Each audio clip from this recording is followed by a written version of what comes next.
Oh, hey you.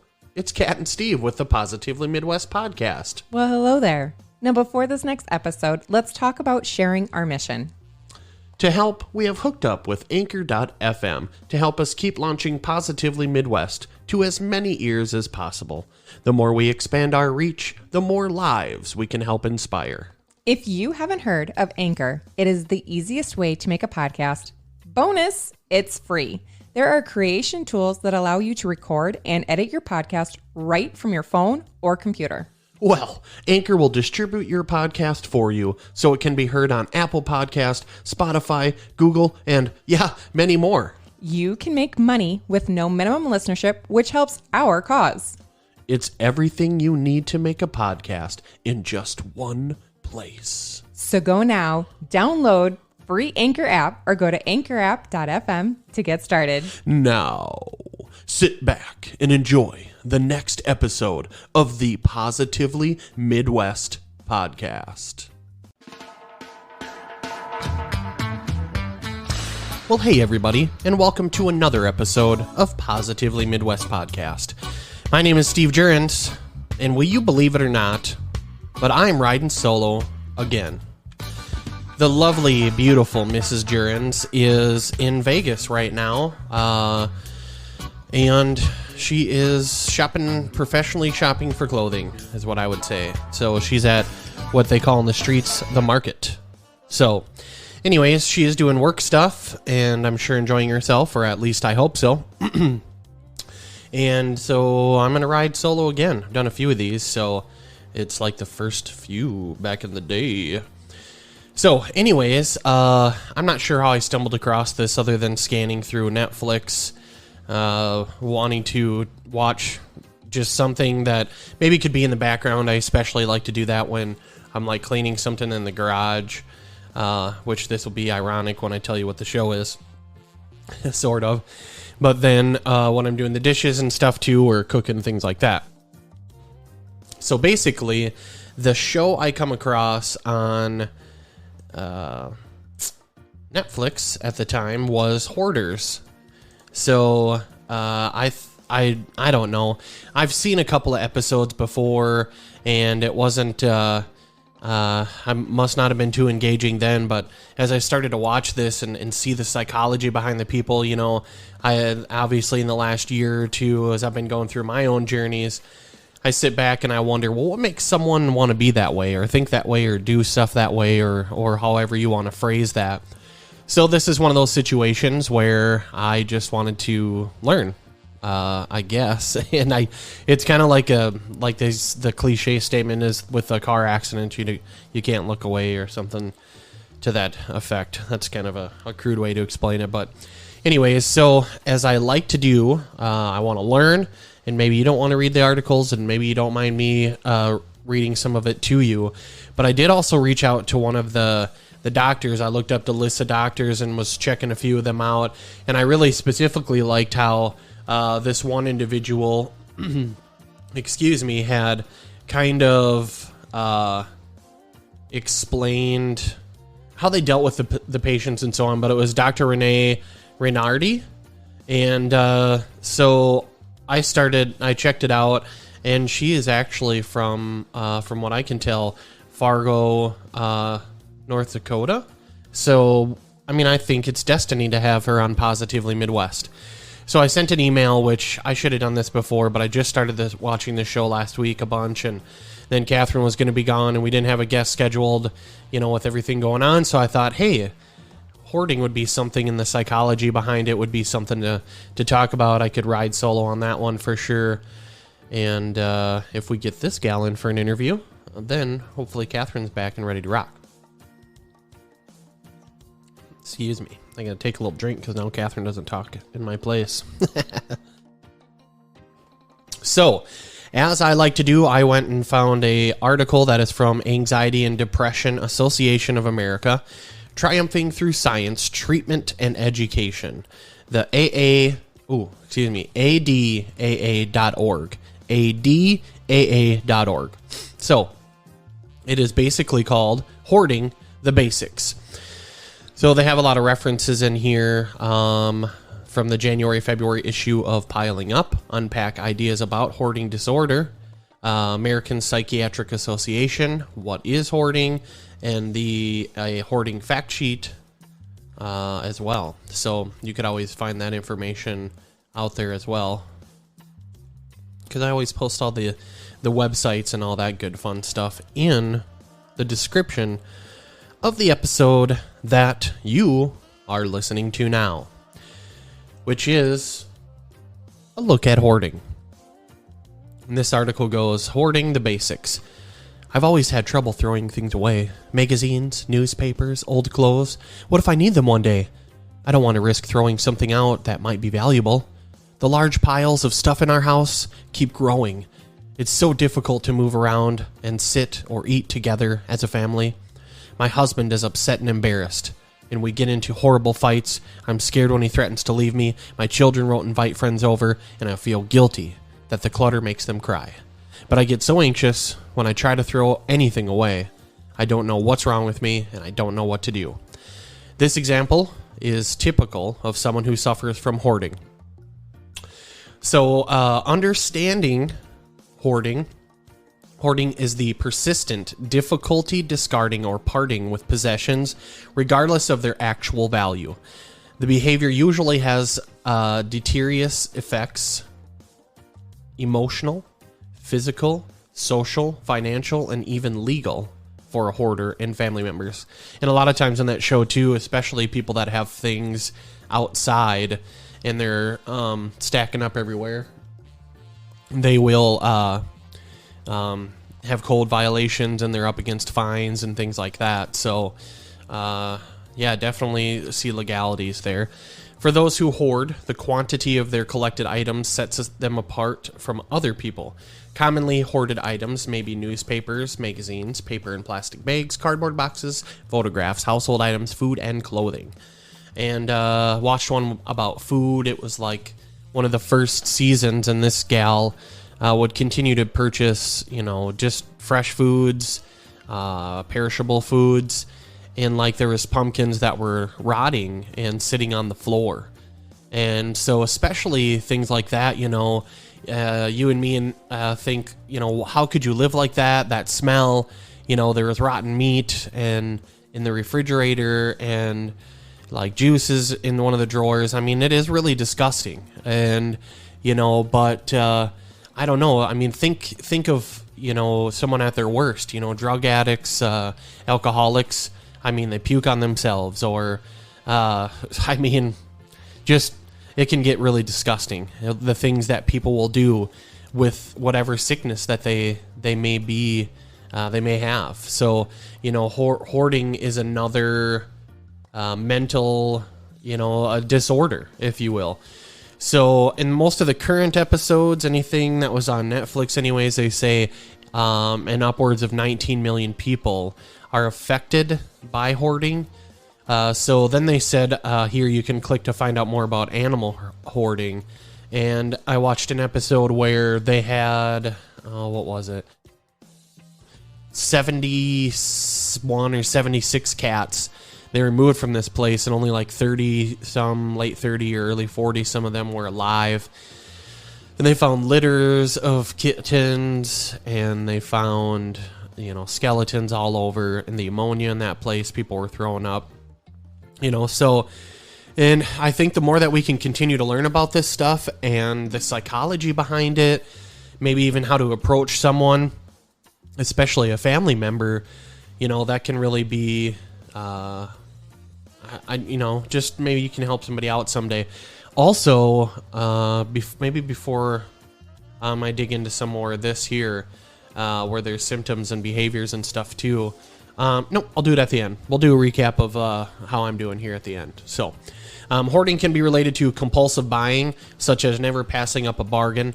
The compulsive acquisition of free items, such as collecting flyers, or the compulsive search for perfect or unique items, which may not appear to others as unique, such as an old container.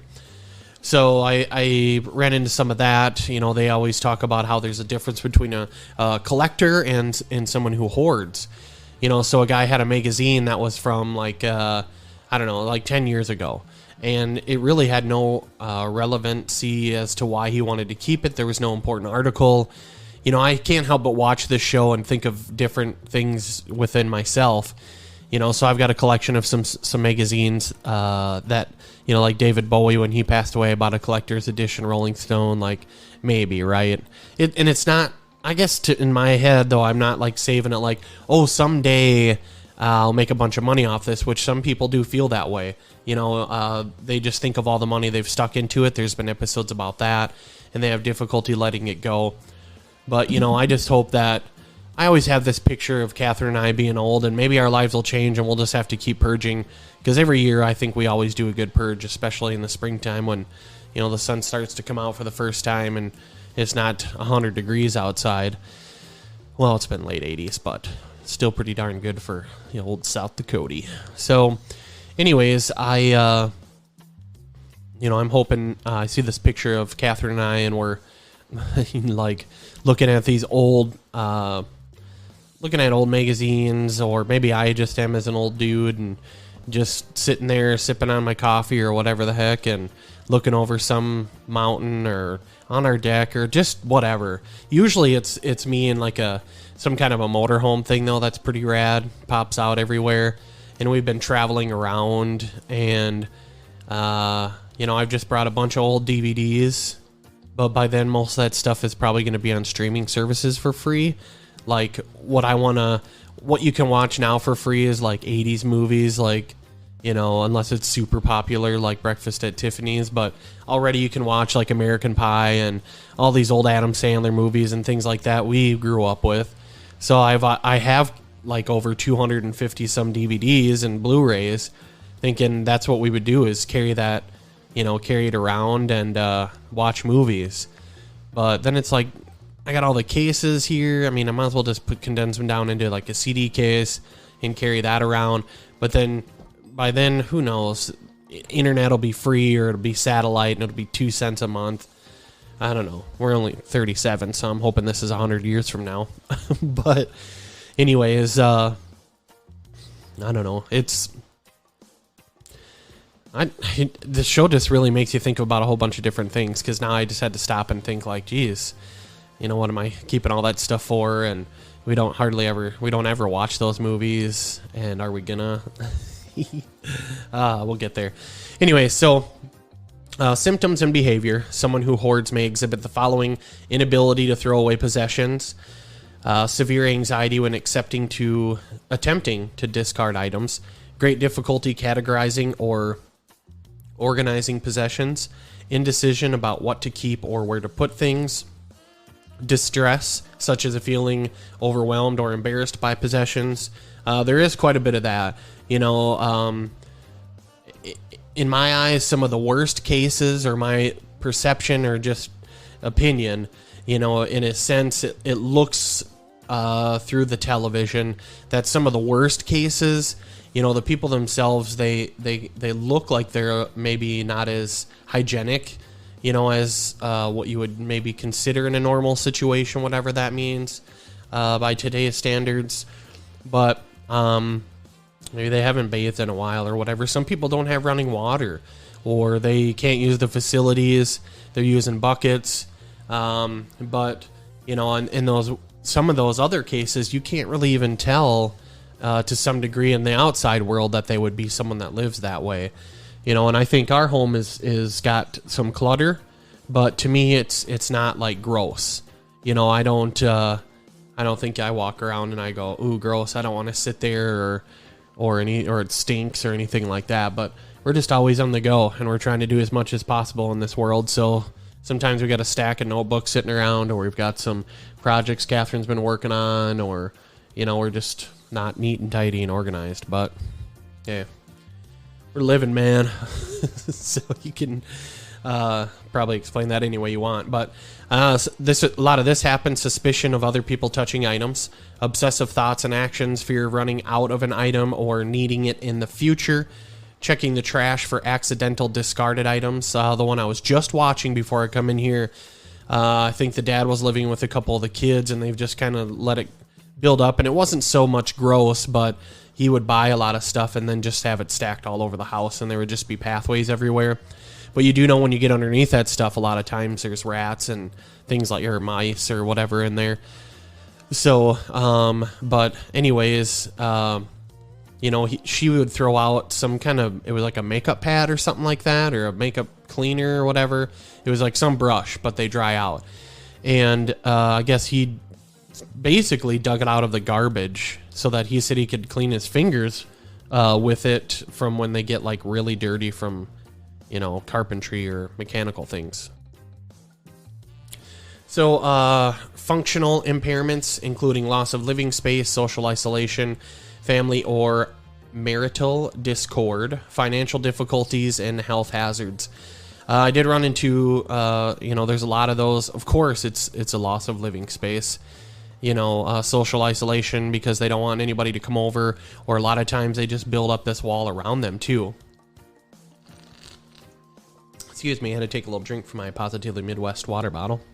Available at www.positivelymidwest.com. Their financial difficulties, people just, the shopping ones especially, they keep buying and stuff. And then, they're not making mortgages, or they're not making other bills, and, they're getting fines, things like that. So people hoard because they believe that an item will be useful or valuable in the future, or they feel it has sentimental value, is unique or irreplaceable, or too big a bargain to throw away. They may also consider an item a reminder that will jog their memory, thinking that without it, they won't remember an important person or event, or because they can't decide where something belongs, it's just better to keep it. Hoarding is a disorder that may be present on its own or as a symptom of another disorder. Those most often associated with hoarding are obsessive compulsive personality disorder, OCPD, obsessive compulsive disorder, OCD, attention deficit hyperactivity disorder, ADHD, and depression. I definitely saw, it seemed to me the worst cases would be what, in my unprofessional opinion, would be depression, definitely. And I don't know much about obsessive compulsive personality disorder, or, OCD to me always was like, what you see, not in mass media, but like in movies and things like that, or TV shows, are people with like tics, they got to turn the light on and off 4 times or before they leave a room. And, they have these set of patterns and routines, but maybe that's why hoarding is, maybe that does make sense because it's, a negative, I guess, would it all be a negative OCD? But, which, people throw these terms around a lot too, by the way. I wonder if someone who's clinically diagnosed with OCD, if you, you look at something and you're like, oh, I've got OCD, so don't worry, I'm very organized, but like, we probably have no idea what that really means, and how that feels in your head, and how it almost, these people just break down, and they're crying and they're screaming at their family, and they don't care, they're going to go to jail or get fined or lose their property or all the things in it anyways, their family, they just don't care about any of that stuff. And it's just, I don't know, it's sad and it's really crazy. So although less often, hoarding may be associated with an eating disorder, pica, which is eating non-food materials, Prader-Willi syndrome, a genetic disorder, psychosis, or dementia. I think I've seen that dementia, come across before too, not on the show, but I have heard of that, where, they continue to hoard and they don't throw anything away and things like that. And there are some episodes. There's one with a guy with an apartment. He mentions in the episode that he's mentally disabled and physically disabled, so he's on disability. And, you could definitely see his anxiety interfering with how they were operating, and but it turned out well, actually. So, excuse me, another sippy. So, diminished quality of life. A lack of functional living space is common among hoarders, who may also live in unhealthy or dangerous conditions. Hoarders often live with broken appliances and without heat or necessary comforts. They cope with malfunctioning systems rather than allow a qualified person into their home to fix a problem. Hoarding also causes anger, resentment, and depression among family members, and it can affect the social development of children. Unlivable conditions may lead to separation or divorce, eviction, and even loss of child custody. All that just happened in the last episode I watched as well. They ended up getting a divorce after 6 months after the show, and they had cleaned everything out, but she wouldn't continue to. There's aftercare therapy too, which is, I guess, seems like a great part of the show. The one thing that I think is kind of different though, and maybe it's just because of the cost of it. So you have to put a budget somewhere. But one of the psych therapists says that this doesn't happen overnight, and it can't be fixed overnight. And how many times have we said that on our show here? With my weight loss or battling depression or going to therapy and counseling, all of these things. That's if it took me 37 years to get to where I am today. Think how long it took me to get to my worst and start to come up, and all these different things, and everything you put in front of you, you consume, are what help change you. But when these people don't want to continue to get help, or they're not sure what to do or how you can help them, your partner or your family's kind of they're going to give up, it would seem, at some point. But there's a link that you can click to learn about staging an intervention. And that's a pretty quick read, if you will, there. But it's specifically about hoarding. So if you have an issue with that or anything, click the link in our description, and that'll hook you up. So, hoarding versus collecting. Hoarding is not the same as collecting. In general, collectors have a sense of pride about their possessions, and they experience joy in displaying and talking about them. They usually keep their collection organized, feel satisfaction when adding to it, and budget their time and money. Those who hoard usually experience embarrassment about their possessions and feel uncomfortable when others see them. They have clutter, often at the expense of livable space, feel sad or ashamed after acquiring additional items, and they are often in debt. And then it just goes into the resources from there. And then there's take action. You can find a therapist, get involved, donate. Lots of different information and stuff on there too. I especially like the find a therapist, of course. So anyways, that is just hoarding, the basics. Hopefully we can hook up with that therapist that I reached out to, because Midwest, that would be positively awesome. So let's talk about antidepressants for a moment, shall we? We'll do a little update on me. So let's see, this Thursday now will be the third week, right?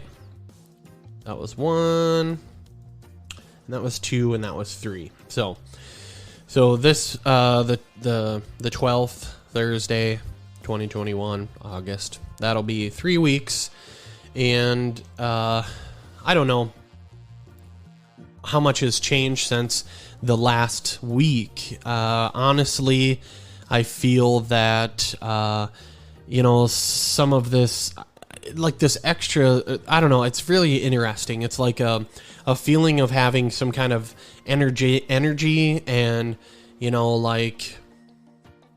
but there's still like a lack of motivation. So, I don't know. The last couple days have been pretty good, with Mama being out. I wanted to, try to have Gianna help clean up, and I was doing some dishes and things like that, so she's not walking into a big mess. And, but like it just, I don't know. They do say to kind of, on the bottle, it says stay off alcohol. From any research I've done, you can, imbibe some alcohol, but you shouldn't be getting out of control, if you will. And so this last weekend, though, I think I got to the point where it was like, holy cow, that was like over the limit of what I probably should have drank, but it came on real quickly. So, but I, kind of lost track and wasn't really paying attention, and maybe Catherine being out of town and whatever. So dumb. But, I've read too, it can accentuate alcohol. So, if you're hanging out with friends or you're going on a party bus or you're going to a party or a bar or whatever, just, be careful and probably drink a lot of water. But I ended up getting a little sick, and then I didn't really feel great the next day, whatsoever. But I was just sweating and sweating. And Monday I still had that problem. And then it seemed to, I don't know if it panned itself out or whatnot, but today would be a Tuesday and I feel a lot better.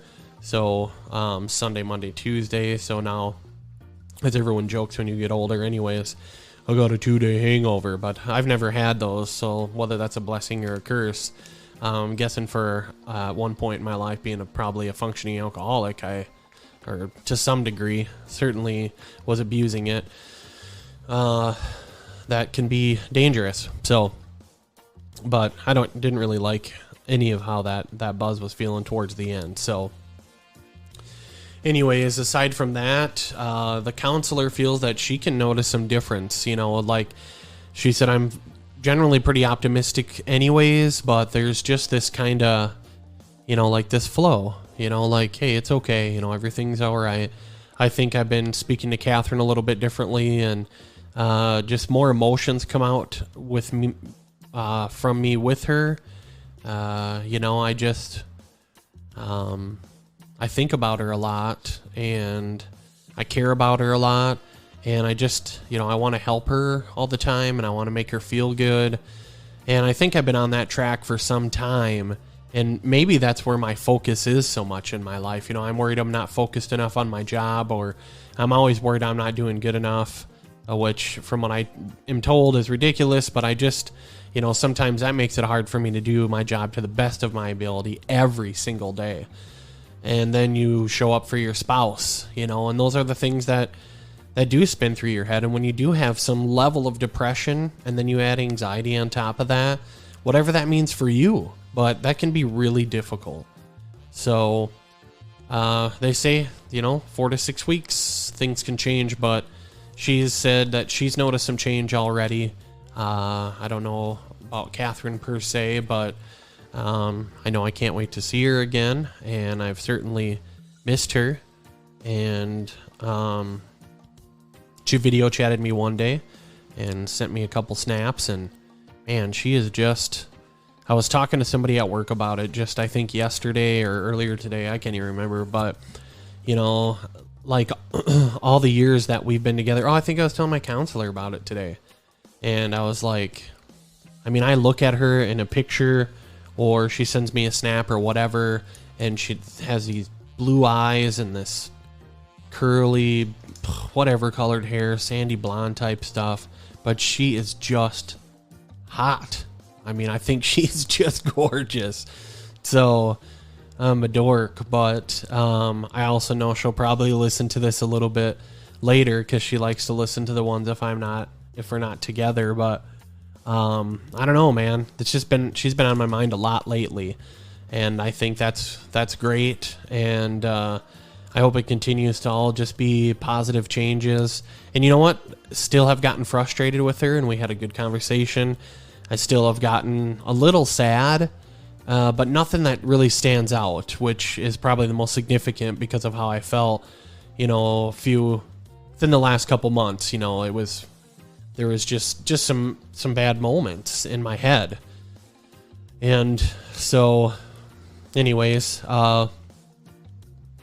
yeah, just hope the motivation continues to come up a little bit, where I feel more gumption, like I want to do something, or, hey, I should go do this, or just keep pushing myself further, and then have more like focus a little bit too. So I noticed one day I kind of went through some of my papers and organized my desk a little bit, and I did this little hand thing, like, I felt a little good about that. So I don't know. I think it's just going to come in waves, and it's going to continue to change. And still sweating quite a bit. I hate getting out of the shower and I getting all dried off, and I'm just sweating from the top of my head. Like, not everywhere else is sweating, but the top of my flipping head is. And then try putting, goo crap in your hair and hairspray. And if my hair is a little bit long, which it kind of is right now, it's like fraying out on the sides, and it doesn't look quite as good as I'd like it, and it's just ridiculous. So whatever, I'm whining, but certainly worth it if all this stuff continues to evolve. So yeah, the sweating's the only other thing I can think of. So that's really a negative thing that's going on right now. Seem to be sleeping fine.